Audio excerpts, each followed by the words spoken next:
Bienvenue dans cette nouvelle capsule. Alors aujourd'hui nous abordons un sujet difficile et qui peut vous détruire complètement si vous ne parvenez pas à le gérer.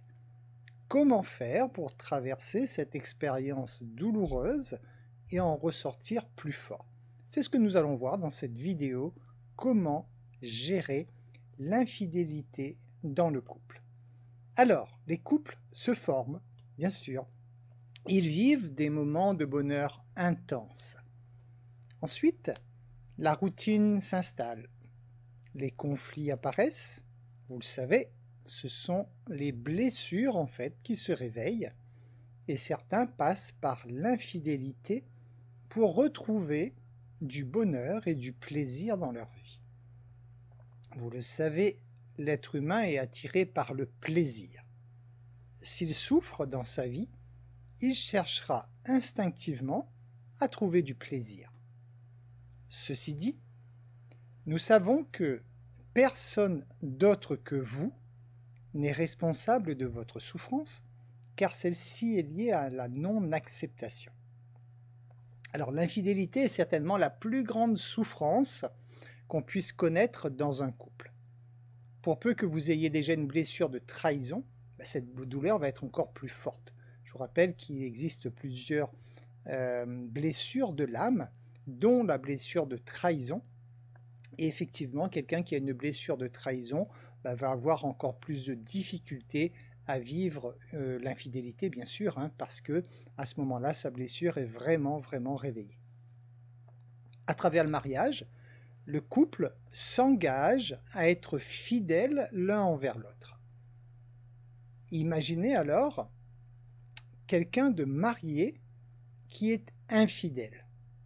Alors non seulement il engendre de la souffrance chez son partenaire, mais il peut également se détruire en fait à travers un sentiment de culpabilité.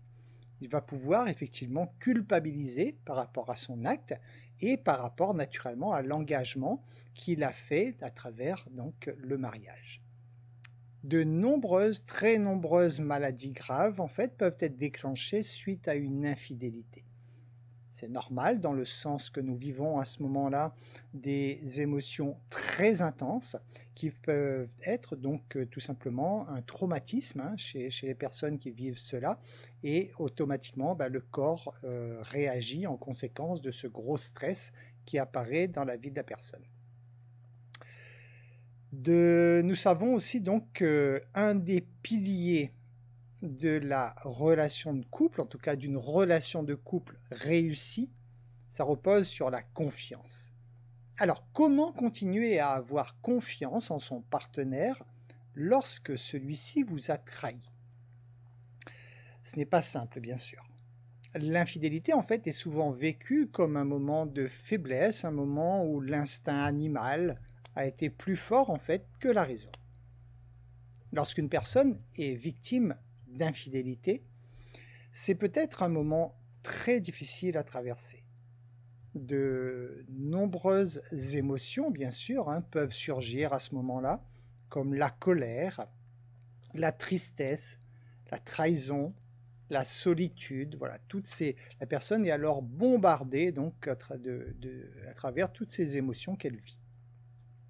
Il peut être donc difficile de savoir ce qu'il faut faire effectivement dans pareil cas.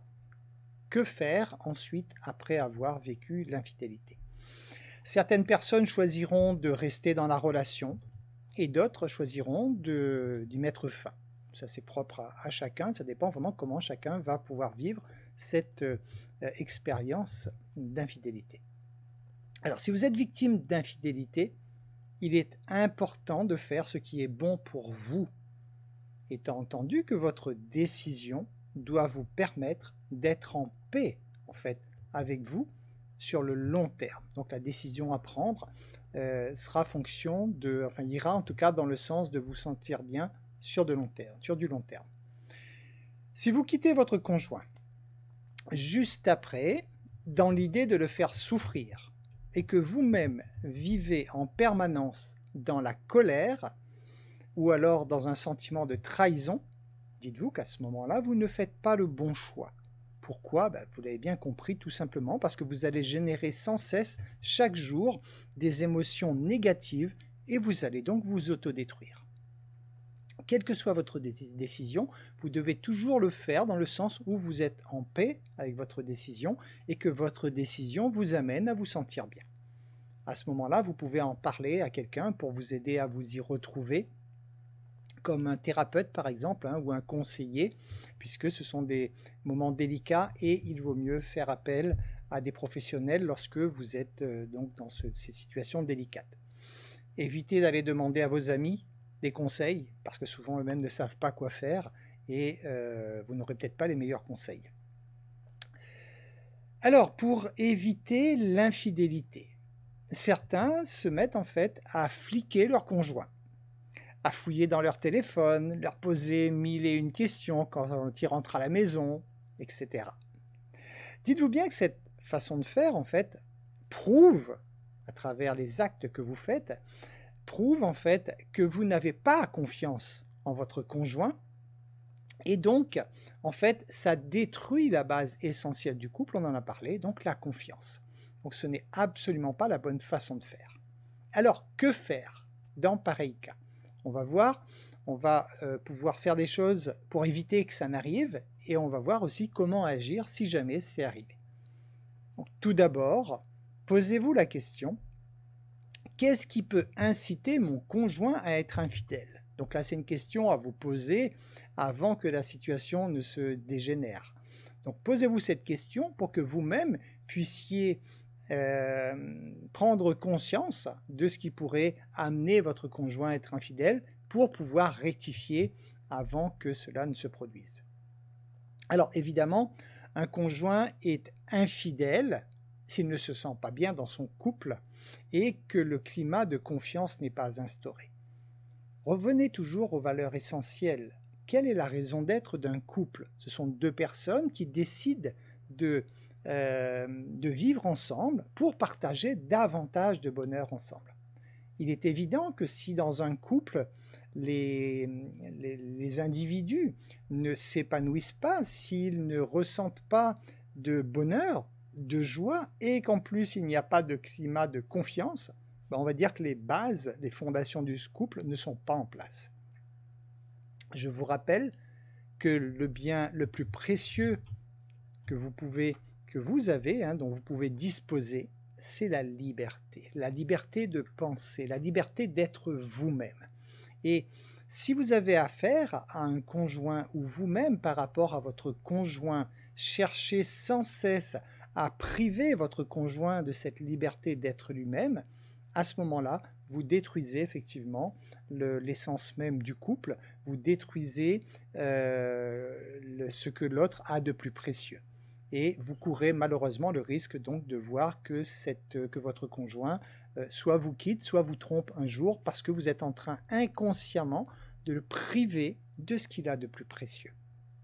Alors donc pour éviter l'infidélité, déjà, première chose, ne fliquez pas votre conjoint effectivement, mais cherchez plutôt à avoir des bonnes conversations claires, limpides, et surtout, donc pensez à mettre en place, à tout faire pour instaurer un climat de confiance.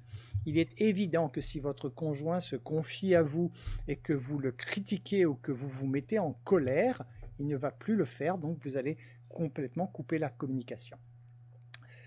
Dites-vous bien que si votre conjoint veut vous tromper, en fait, que vous cherchiez à le piéger, en fait, ça risque au contraire de l'inciter encore plus à le faire. Pourquoi? Tout simplement parce que ceux qui sont encore sous la maîtrise de l'ego, on est toujours à ce moment-là dans cette situation de dominant-dominé. Donc, lorsque vous cherchez à fliquer quelqu'un, vous êtes en train donc de lui priver de ce qu'il a de plus précieux et vous êtes en train donc de prendre le contrôle sur lui. Vous imaginez bien que l'ego en face qui se sent dominé va tout faire pour retrouver sa position dominante. Donc tant que vous jouerez d'ailleurs ce jeu de l'ego au sein du couple, il ne va pas être possible à vous de construire vraiment un couple solide qui va pouvoir découvrir et vivre entre autres l'amour inconditionnel. Donc ça déjà, pour que ce soit possible, il faut vraiment que vous puissiez prendre conscience dès le départ de votre relation, si possible, de ce principe, de ce schéma de l'ego, pour sortir de ce schéma. Parce que, je le répète, tant que vous serez dans une situation dominant-dominée, malheureusement, vous ne pouvez que partir au-devant de problèmes. Alors que, au contraire, hein, naturellement, lorsque vous vous faites confiance mutuellement, et bien là, vous instaurez vraiment le ciment nécessaire pour que votre couple soit vraiment solide. Alors, si l'autre, par exemple, a plus de difficultés que vous à faire confiance, à ce moment-là, c'est à vous de donner l'exemple. Donc à vous de faire confiance en votre conjoint pour que, par réaction miroir, votre conjoint également s'habitue à vous faire confiance. Donc la confiance s'instaure, je le rappelle, à travers une communication sincère. Donc pensez vraiment, vous devez absolument communiquer déjà dans le couple, oui bien sûr, et communiquer veut dire être libre de dire ce qu'on pense, de parler de nos émotions, de nos sentiments librement, sans être jugé par l'autre. Alors comment faire maintenant pour gérer une infidélité? On va voir les deux cas de figure, hein. Si vous êtes celui qui a été infidèle ou si vous êtes la personne qui a été trompée. Donc déjà, pour la personne qui a été infidèle, osez l'annoncer à votre conjoint, bien sûr, hein, afin de vous libérer en fait de cette culpabilité. Il est clair que si vous gardez cela pour vous, vous allez vous bouffer, vous ronger tous les jours avec cette culpabilité. Alors, naturellement, pour faire cela, il va falloir vérifier que votre conjoint est en mesure d'entendre ce que vous avez à dire aussi, hein. Donc c'est à vous d'y aller tout doucement, hein, par exemple de dire dans le sens « j'ai quelque chose d'important à te dire ». Hein, vous sondez naturellement un peu le terrain parce qu'on ne sait pas les capacités aussi de votre conjoint à entendre cette chose très douloureuse pour elle.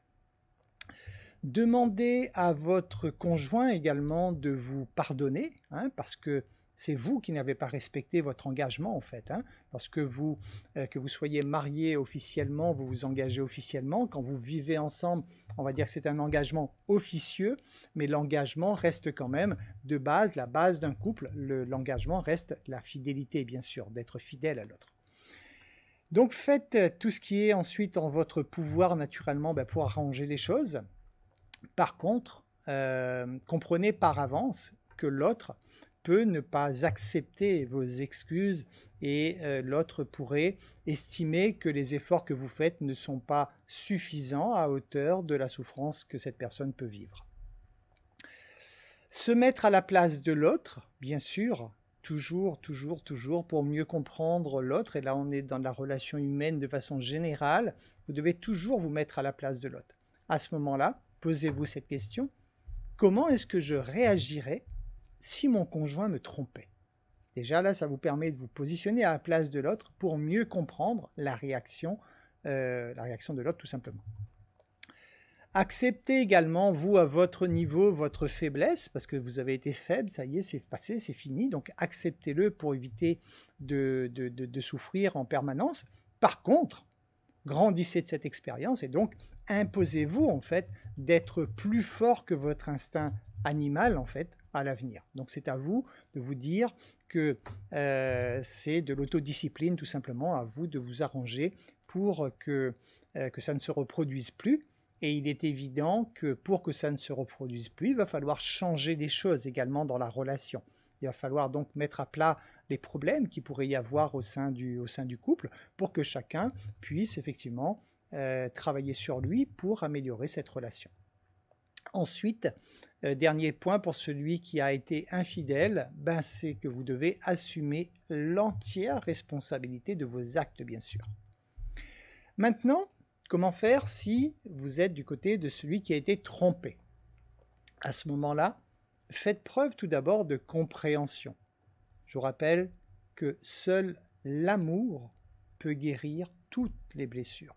Donc bien sûr, malgré les émotions et sentiments automatiques de l'instinct de survie que vous allez vivre, il va falloir vous raisonner rapidement et comprendre que si vous entretenez des émotions de colère, de tristesse, d'injustice, de trahison, etc.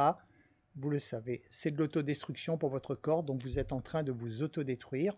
Donc ce n'est pas le but de votre vie, parce que si vous respectez la personne la plus précieuse de votre vie, c'est-à-dire vous, vous ne vous autorisez pas en fait à vous autodétruire. Donc pour cela, il va falloir faire preuve de compréhension et donc parvenir à mettre de l'amour dans cette situation, même si elle n'est pas facile à vivre.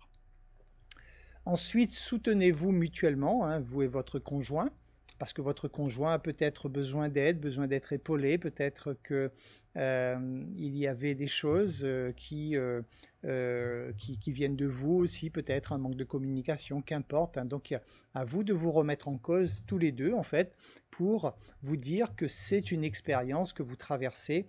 Et bien, vous traversez cette expérience tous les deux, vous la traversez à deux pour en ressortir plus fort. Choisissez d'accepter l'événement, bien sûr, pour ne pas en souffrir. Une fois de plus, comprenez la distinction entre accepter et subir. Accepter l'événement, quel que soit l'événement que vous allez vivre dans votre vie, à partir du moment où il a été vécu, il est dans le passé, il est derrière vous. Donc c'est à vous, si vous ne voulez pas continuer à souffrir, vous devez accepter l'événement. Ça s'est produit, ça s'est produit. Accepter l'événement ne veut pas dire effectivement vous soumettre à cela. Hein. Une fois que l'événement est accepté, que vous vous dites ok, c'est passé, c'est derrière moi, je l'accepte, à ce moment-là, vous êtes libre effectivement de choisir soit de rompre, soit de continuer la relation. Là, ça n'appartient qu'à vous, c'est à vous de voir cela. Mais dans tous les cas, si vous cherchez à rompre alors que vous n'avez pas accepté l'événement, vous ne faites qu'amener avec vous en fait cette souffrance qui va continuer donc à votre autodestruction. Ne prenez pas de décisions importantes sous l'effet de la colère, vous le savez bien sûr, hein, ne jamais prendre de décisions importantes sous l'effet de la colère. Hein.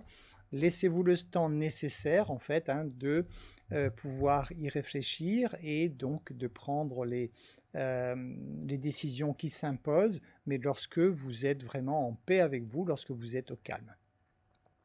Exprimez également clairement à votre conjoint ce que vous ressentez, afin que ces énergies, en fait, ces énergies négatives qui sont en vous, que vous puissiez vous en libérer tout simplement. Hein. D'en parler vous permet déjà de faire sortir ces énergies négatives, de ne pas les laisser bloquer à l'intérieur de vous, et en même temps pour que votre conjoint peut-être comprenne mieux la souffrance que vous vivez actuellement. Éventuellement, si votre conjoint a du mal à comprendre cette souffrance qui pourrait être tout à fait légitime, si vous ne travaillez pas sur vous, surtout, hein, parce que bien sûr que si vous travaillez sur vous, il est beaucoup plus facile de vivre toutes sortes d'événements. Mais à ce moment-là, si jamais votre conjoint a du mal à prendre conscience hein, de votre souffrance, rappelez-lui effectivement que si il était à votre place, ce qu'il pourrait ressentir lui aussi à votre place.